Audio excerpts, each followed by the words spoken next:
Hi mga ka-OA, so kuan yun na maka-OA na mga anniversary sa akong Lola Marcelina mga ka-OA. So mga to dahil may green meadows mga ka-OA, so lonely pa kayo kung maka-OA.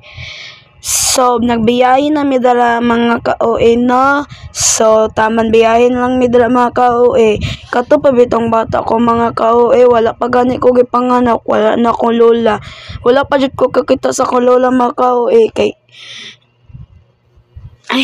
so nanami dira sa Green Meadows mga ka-OA no.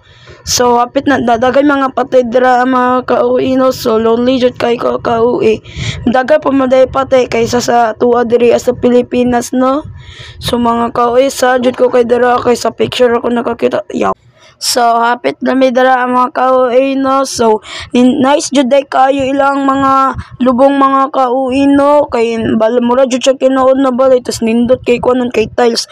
Amo yung balay ani kahoy ra gabok pa jud, pero mahuman na nimong balay mga ka-OA manindot ra ni. So nana day mi mga ka-OA na nagulat na day ako mga auntie dira og uncle og at igsuon sa akong mama. So nana day mi mga ka-OA na nihunong na din ang sakyanan ning naog na din ko mga ka-OA para mahatag na ako kang Lola Marcelina ang bulak mga ka-OA. Sa jud kay ko mga ka-OA.